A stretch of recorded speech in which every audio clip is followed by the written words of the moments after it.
Так, балансир зафиксировали вот таким прутом. Вот отверстие для фиксации шестеренки. Вставляем ее, фиксируем. Так, 3 болтика открутили, и теперь снимаем эту шестеренку.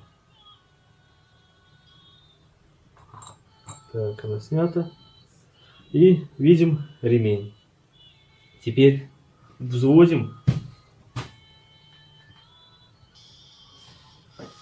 и снимаем ремешок. Крутим против часовой стрелки.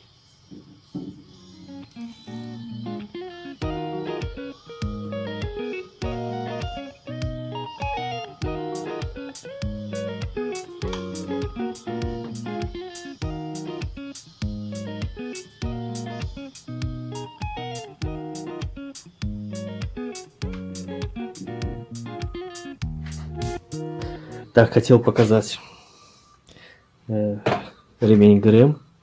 Разница в ширине где-то, может, миллиметр, я посмотрел.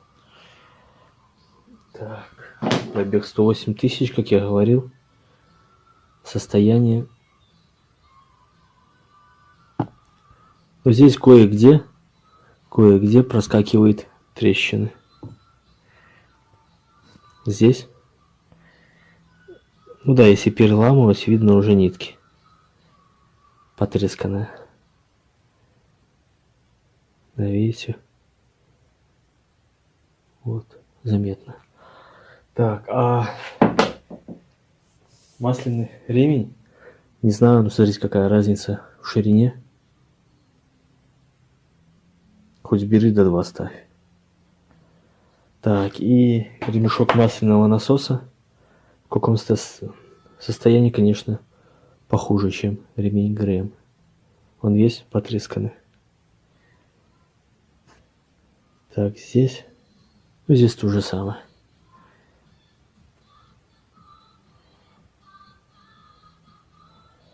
Не так, чтобы очень, но, как видите, трещины есть. Ремень масляного насоса на месте. Так, вот эти 3 болта стояли на резьбовом герметике. Так что тоже капаем герметика и зажимаем.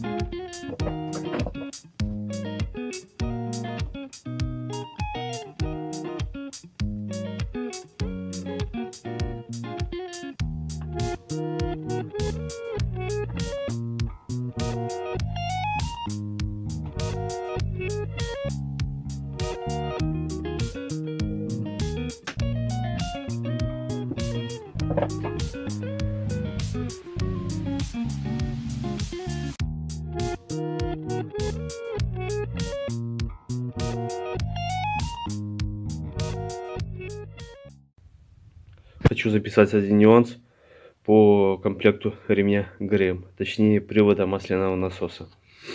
Оказывается, их 2 ремня разные. На один и тот же самый мотор идут 2 разные ремешка. Один шириной 10 мм, второй 15.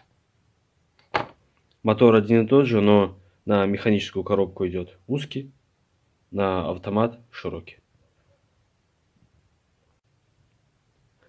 Ремни на месте. Для того, чтобы зажать болт коленвала, в первую очередь мы сначала выставляем метки. Вот балансирный вал, штырек на 6.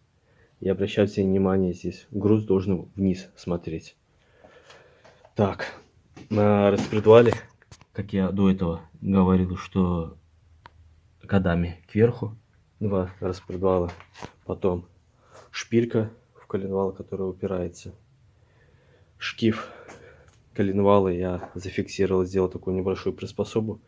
Гайки накрутил на свободное место, приварил пластину, а здесь тоже штырьки обварил, чтобы шкив не провернуло. И Двигатель мне пришлось прикрутить к столу, а стол к верстаку, к стеллажу точнее.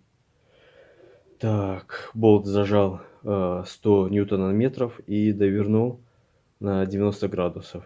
Усилие, ну, довольно хорошее было. Трубу использовал метровую. Ну, держался за стол и тянул одной рукой за трубу. Вот так. Все, сейчас поддон ставлю и клапанную крышку. И буду ставить обратно двигатель на место. Забыл сказать, маховик я зафиксировал вот такой пластиной. Короче, сюда старте крепится. Прислонил бумажку, обрисовал маховик, вырезал по форме маховика пластину зубьями, вставил, зажал. Тем самым зафиксировал маховик.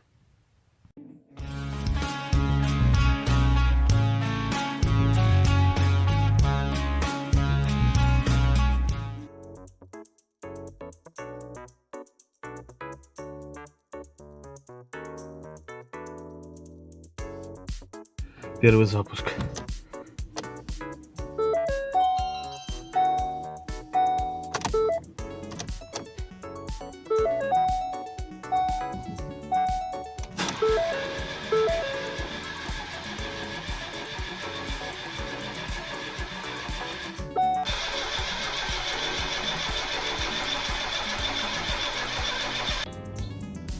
Первый запуск у меня все-таки не получился, потому что была отключена фишка от датчика коленвала.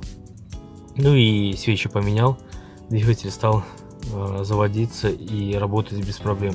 По поводу масленки, что на холодную, что на горячую, тухнет сразу. Вот. Заодно панель, что эту русифицировал. Помог мне Юра с Гомеля. Если кому надо, обращайтесь, пишите в комментах, свяжу вас с ним. Что хочу сказать, хоть и говорят, что мотор сложный, очень мало специалистов, но я на собственном опыте посмотрел, что все возможно сделать самому и недорого, в 10 раз дешевле, чем представитель автосервиса. Все, дерзайте. У меня получилось, получится и у вас. Все, пока.